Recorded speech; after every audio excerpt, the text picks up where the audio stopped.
नमस्कार, स्वदेश न्यूज की खास पेशकश में आप सभी का स्वागत है। मैं हूं भागीरथ साहू। आज हम इस खास पेशकश में आपको दो जगह की खबर बताएंगे। पहली बताएंगे आपको अशोकनगर के चंदेरी में, जहां पर शासकीय प्राथमिक विद्यालय में जो स्कूल भवन की हालत है वो काफी जर्जर है। छतों से पानी टपकता है। इस भवन को बने हुए 34 साल हो गए हैं। पहली तस्वीर आप देख रहे हैं अशोकनगर के चंदेरी से, जहां पर छत किस तरह से जर्जर हालत में दिखाई दे रही है। बरसात में वहां से पानी टपकता है। इस भवन को बने हुए 34 साल हो गए और कभी भी यह भवन की छत गिर सकती है और बच्चे अभी भी जमीन में बैठकर पढ़ने को मजबूर हैं। लेकिन प्रशासन की तरफ से कोई ध्यान नहीं दिया जा रहा। अभिभावकों की तरफ से कई अभिभावकों ने अपने बच्चों के यहां से नाम कटवाकर दूसरे स्कूल में उनको दाखिला दिया है ताकि उनके बच्चे सुरक्षित तौर पर पढ़ सके। और दूसरी तस्वीर आप देख रहे हैं पुष्प राजगढ़ से, जहां पर ये अनूपपुर के पुष्प राजगढ़ से 45 किलोमीटर दूर कोयलारी आदिवासी बालक छात्रावास की तस्वीर है। दूसरी तस्वीर आप देख रहे हैं, इस छात्रावास में 6वीं से 8वीं तक के स्कूल में पढ़ने वाले बच्चे रहते हैं, लेकिन वो वहां पर पढ़ाई की जो उनकी जिम्मेदारी रहती है उस जिम्मेदारी को वो निभा नहीं पाते हैं। क्यों? क्योंकि उनको झाड़ू लगाना पड़ता है छात्रावास में, उनको खाना बनाना पड़ता है और भवन भी यहां पर जर्जर स्थिति में दिखाई दे रही है। फंड पूरा आता है यहां पर, लेकिन वो फंड कहां जाता है पता नहीं। अगर फंड आ रहा होता और उसका इस्तेमाल सही तरह से यहां पर हो रहा होता तो बच्चे खाना बनाते हुए दिखाई नहीं देते। और बड़ी हैरान करती है तस्वीर भी है, बच्चे खाना चूल्हे में बना रहे हैं। आप देख सकते हैं वो धुआं उनकी आंखों में जा रहा है, बच्चे उससे परेशान भी हो रहे हैं। और एक तरफ हम गैस सिलेंडर की बातें करते हैं, सरकार दावा करती है कि गांव गांव गैस सिलेंडर पहुंचा दिया गया है, लेकिन इस छात्रावास में बच्चे चूल्हे में खाना बनाते हुए दिखाई देते हैं। एक तो खाना भी बना रहे हैं, चूल्हे में बना रहे हैं और झाड़ू पोछा भी कर रहे हैं, बस पढ़ाई नहीं कर पा रहे हैं बच्चे।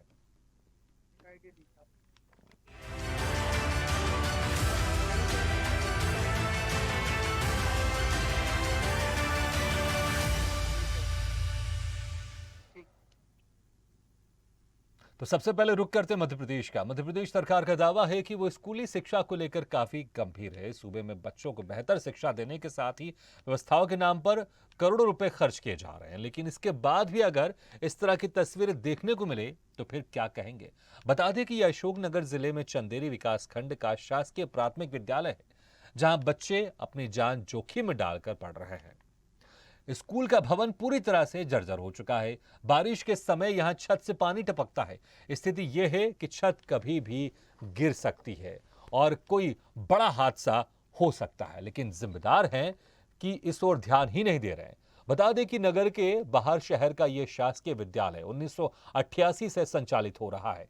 भवन को बने हुए 34 साल हो गए हैं, लेकिन इस दौरान ना तो इसकी मरम्मत हुई और ना ही व्यवस्थाओं में सुधार हुआ। बच्चे अभी यहां जमीन पर बैठकर पढ़ते हैं। स्कूल की जर्जर हालत और खराब पढ़ाई स्तर के चलते कई लोग अपने बच्चों का नाम यहां से कटवा कर उन्हें प्राइवेट स्कूल में पढ़ा रहे हैं। ऐसा लगता है ऐसा नहीं गिर जाए, बच्चों दब जाए, कर जाए, कुछ हो जाए, पूरा स्कूल चिचा रहा है पूरा। तो शासन को यहाँ क्या कदम उठाना चाहिए? कदम उठाए तो उसको बनवाना चाहिए दोबारा, तो उसको मिटा के छत में पूरे काम करवाना चाहिए उसको। मतलब कि ये जो स्कूल है इसको सही तरह से मेंटेनेंस करवाया जाए। बिल्कुल करवाना चाहिए उसको। बच्चे इतने कितने बच्चे पढ़ रहे हैं उसमें, बच्चों की बिल्कुल नहीं है शासन को। तो खाते बंद है स्कूल के। जी हाँ, तो मेंटेनेंस की वजह से आते हैं। हाँ, तो स्कूल से तो करवा देंगे। ये स्थिति पिछले कितने सालों से बनी हुई है? विगत तो 4-5 साल से। लेकिन जिम्मेदार अधिकारी ध्यान नहीं देते हैं। नहीं, प्रयास तो वही करते हैं, हाँ, लेकिन अभी मेंटेनेंस हो नहीं पा रहा है। लेकिन मेंटेनेंस हो नहीं पा रहा है।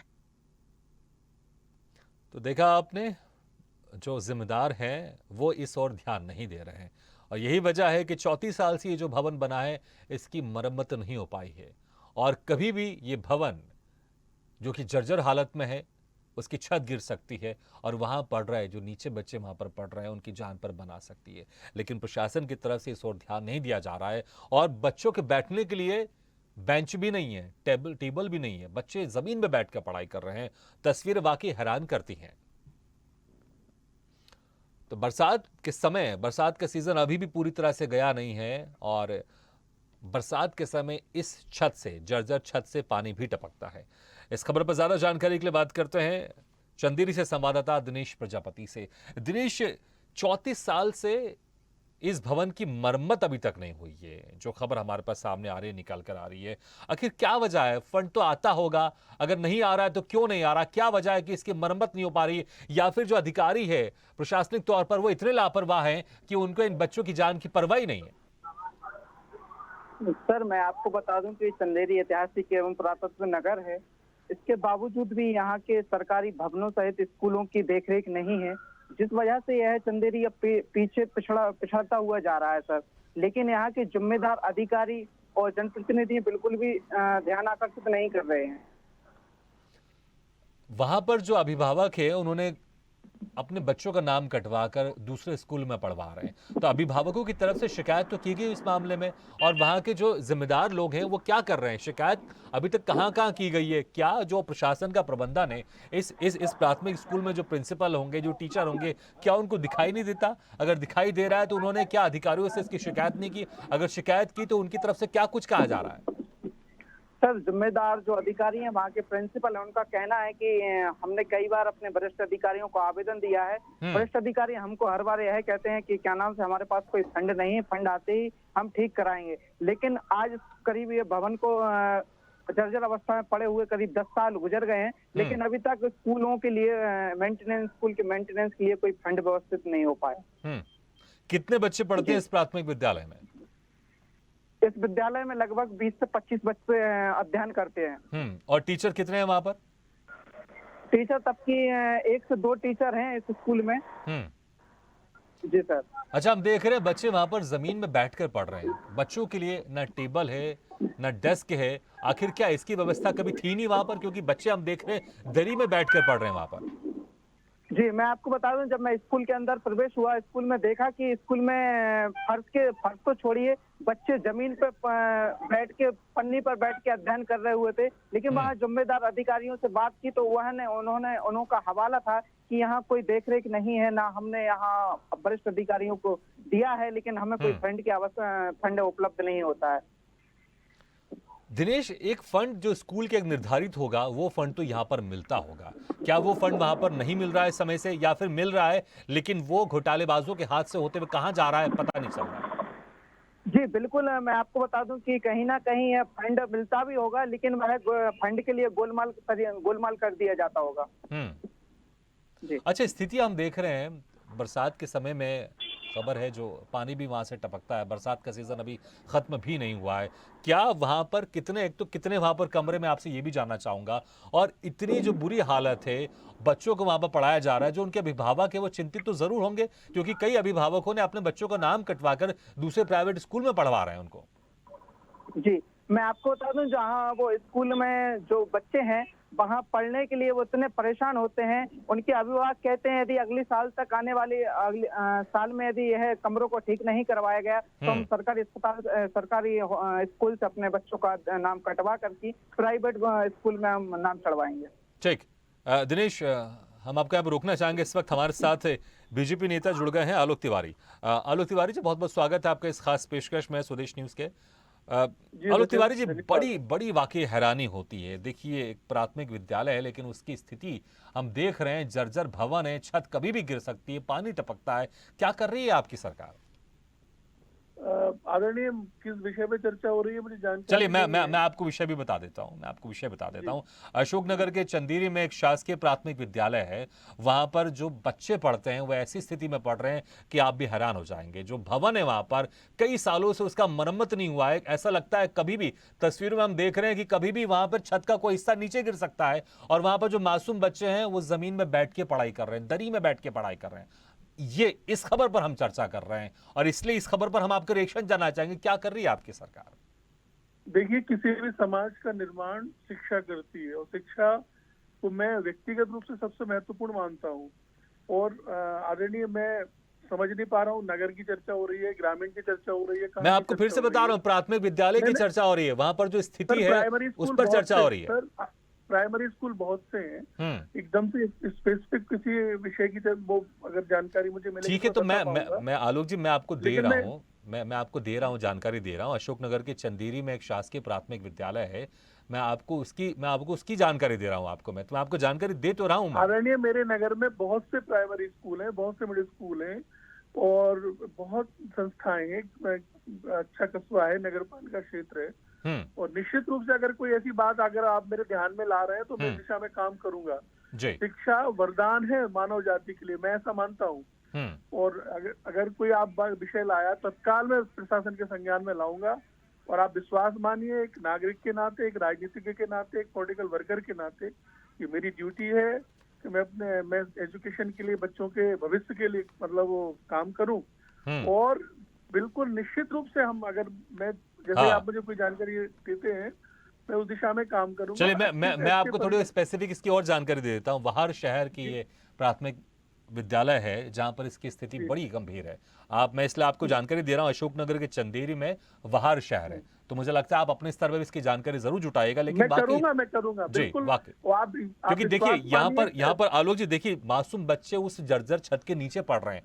आप इसका आकलन, आप इसका अंदाजा लगा सकते हैं, अगर वो छत का कोई हिस्सा नीचे गिर जाए तो वहां पर जो बच्चे पड़ रहे हैं उनकी जान पर बना सकती है।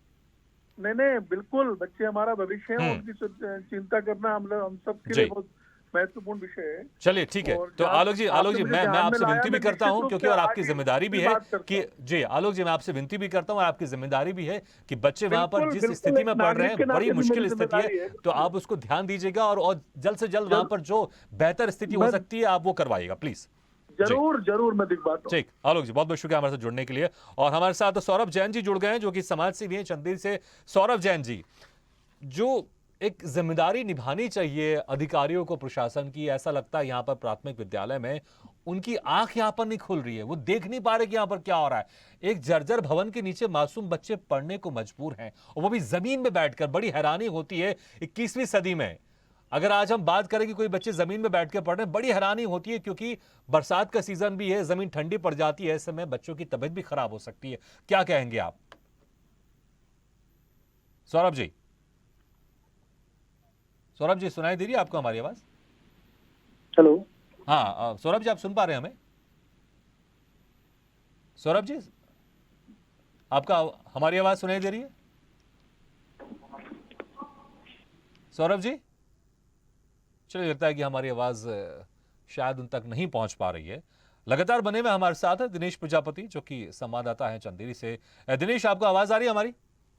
जी बिल्कुल आ रही है। दिनेश, अभी हमारे जो आलोक तिवारी हैं, जो कि बीजेपी नेता हैं, उनसे हमारी बातचीत हुई, तो पहले तो उनके इसके बारे में जानकारी नहीं थी, तो स्वदेश न्यूज की तरफ से उनको जानकारी दी गई है। तो मैं चाहूंगा कि आप अपडेट बनाए रखिएगा कि अब उनको जानकारी है तो वहां पर वो सरकार से किस तरह से वहां पर जो काम होना चाहिए वो काम करवाते हैं, क्योंकि एक जो प्रतिनिधि होते हैं उनकी भी जिम्मेदारी बड़ी वहां पर अहम होती है। लेकिन ये भी हम जानना चाहेंगे, यहाँ पर जो स्थिति इस तरह से निर्मित है, क्या कभी यहाँ पर कोई बेहतर स्थिति कभी देखी है आपने वहां पर, या जब आप गए होंगे गांव में बातचीत करने तो उन्होंने कहा होगा कि हाँ पहले ये स्थिति ठीक थी लेकिन अब खराब हो गई है? क्या कभी यहाँ पर स्थिति ठीक रही है? सर मैं आपको बता दूं, चूंकि चंदेरी सहित ग्रामीण अंचलों के जो भी स्कूल हैं, वहाँ इतनी बुरी स्थिति है कि वहाँ भेड़ बकरी भी उस स्कूल में नहीं घुसने को कतराते हैं। लेकिन इसके ऐसा नहीं है कि यह नेताओं को और जनप्रतिनिधियों को इस चीज से कोई भी जानकारी नहीं हो। जानकारी होने के बावजूद भी नजरअंदाज कर दिया जाता है।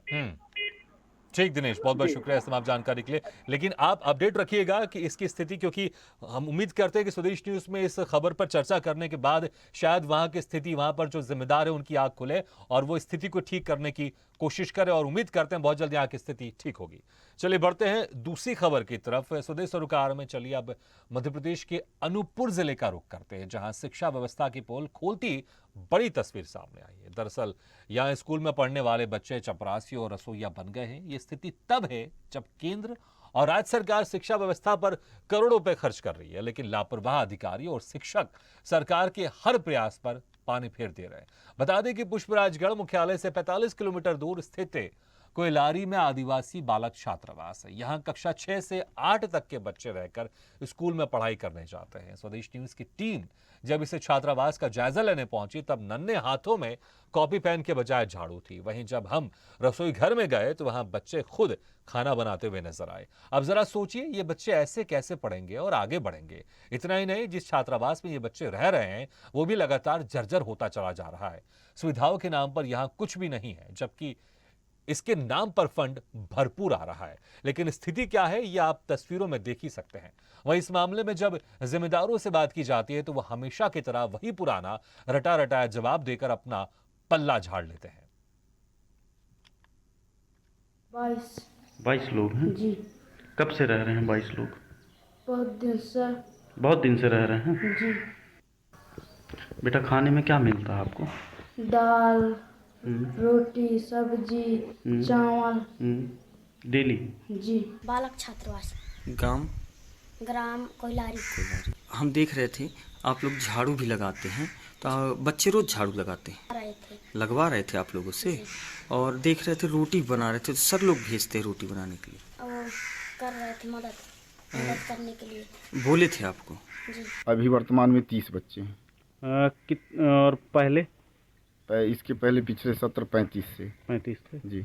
आज कितने बच्चे उपस्थित हैं? आज उपस्थित 26 है। कुक हैं सर? कुक हैं, खाना आप बनाते हैं? तो ये बताइए सोमवार के दिन क्या क्या खाना बनता है? मेनू कार्ड के हिसाब से खाना बनता होगा? दाल चावल सब्जी रोटी वो कंपलसरी है, मेनू कार्ड के हिसाब से खाना नहीं बनता है, मतलब दाल चावल सब्जी रोटी कंपलसरी बनती है। मेनू के हिसाब से बनता है या नहीं बनता?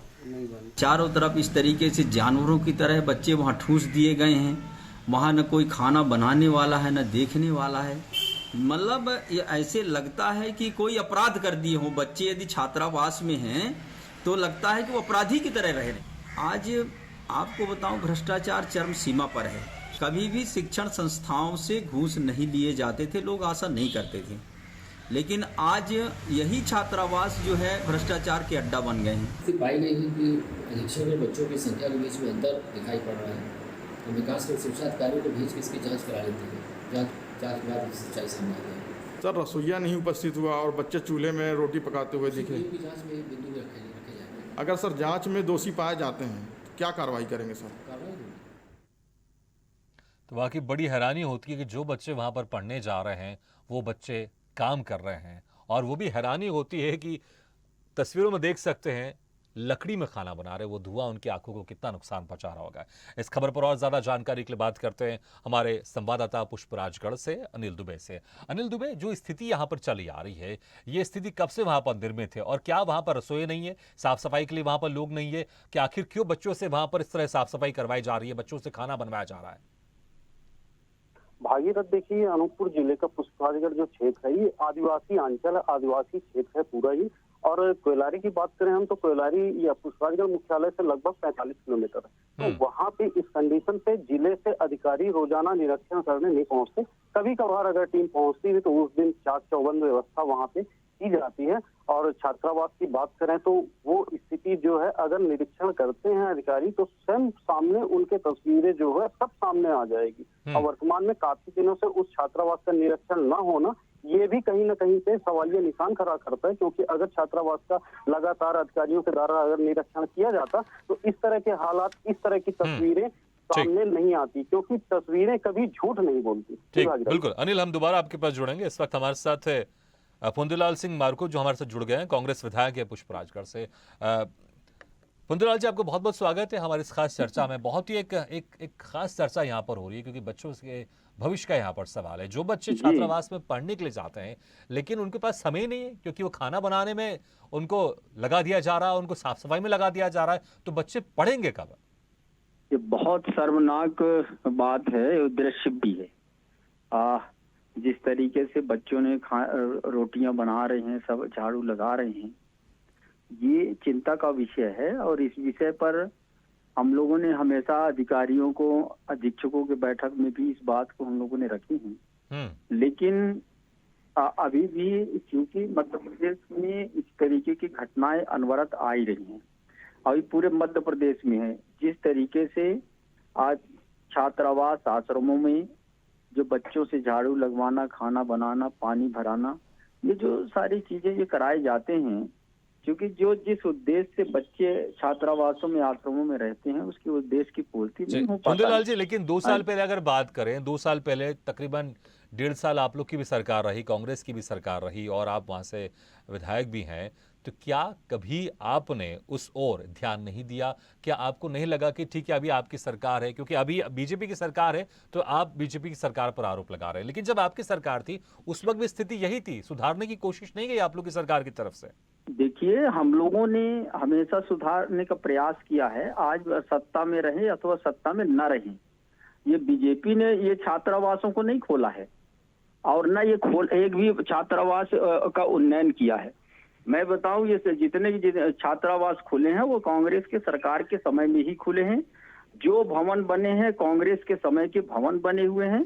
फुंदूलाल जी, मैं माफी चाहूंगा, आपको थोड़ा यहाँ रोक रहा हूँ, लेकिन देखिए तस्वीर जो हम देख रहे हैं इस छात्रावास की, ऐसा लग नहीं रहा है कि ये कुछ 2 साल पहले ये भवन बना होगा या फिर ये बहुत साल पहले बना है छात्रावास। तो मैं कह रहा हूँ इसकी जर्जर हालत देख के अंदाजा लगाया जा सकता है ये भवन बहुत साल पहले बना है। तो मैं वही कह रहा था के समय का ही भवन है वो। बिल्कुल, मैं आपसे वही कह रहा हूँ कि तो जब बीच में आप लोग की सरकार आई तो उस वक्त भी इस छात्रावास की सुध नहीं ली गई, क्योंकि अगर सुध ली गई होती, अगर इसका मरम्मत कराया जाता तो इस भवन की जो छत है चाहे इसकी दीवारें ऐसे नहीं दिखाई देती। सुनिए, आप मैं बता रहा हूँ 1.5 साल के काम को जी आप जरा 18 साल ये थे, इनसे भी पूछ लीजिएगा। नहीं, हम सबसे पूछ रहे, देखिए हमारा और हम पत्रकार हो, हम सबसे पूछते हैं, तो आप बता लो, जो भी जुड़ेगा हम उनसे सवाल करेंगे, हम सबसे सवाल करते हैं। या तो मेरी बात आप सुनो या आप अपनी बात करो।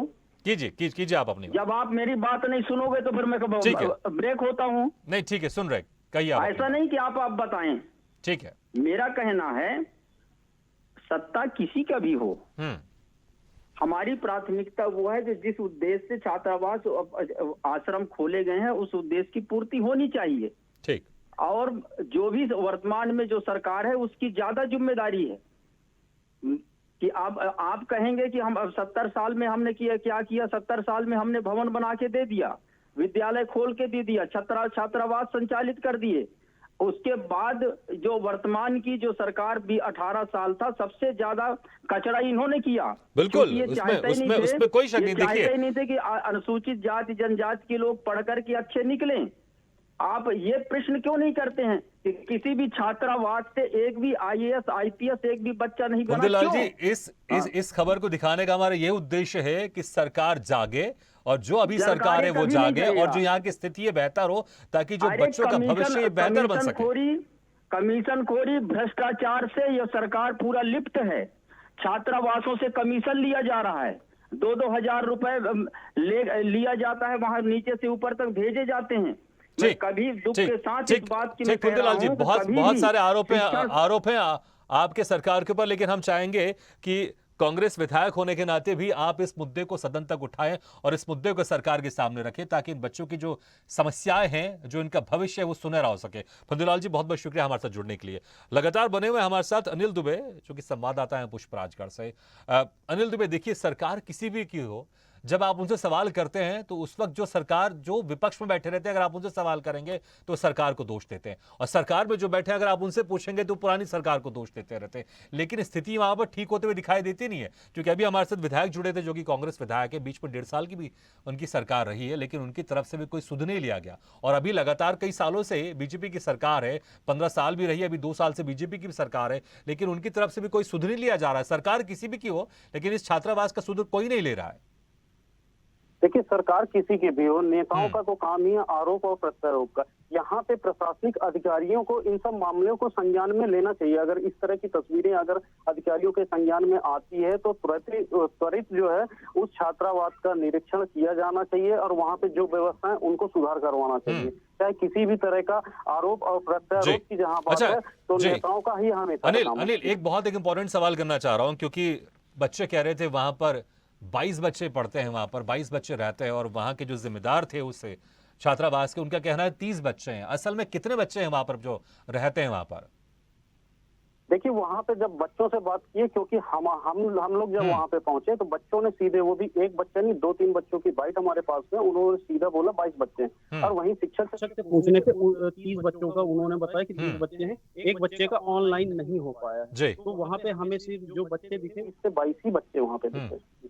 चलिए, लेकिन बाकी कुछ और बातें हैरान करती है कि वहां पर गैस सिलेंडर भी नहीं है, बच्चों को लकड़ी में खाना बनाना पड़ रहा है। अनिल, बहुत बहुत शुक्रिया हमारे साथ जुड़ने के लिए और इस तमाम जानकारी को हमारे माध्यम से दर्शकों तक पहुंचाने के लिए और सरकार तक पहुंचाने के लिए। उम्मीद करते हैं कि ये जो हम खास कार्यक्रम करते हैं और जो बच्चों से जुड़ी समस्या है या फिर जो जनता से जुड़ी समस्या है, चाहे वो स्कूल हो, चाहे वो कुछ भी हो, जब ये समस्या हम छात्रों के सामने उनके द्वारा हम सरकार के पास लेकर जाते हैं या अधिकारी के पास लेकर जाते हैं, तो उम्मीद करते हैं इस समस्या का समाधान जरूर होगा, क्योंकि चाहे व्यवस्थाएं यहाँ पर बदहाल दिख रही हैं और शिक्षा पर यहाँ पर सवाल जरूर उठ रहा है।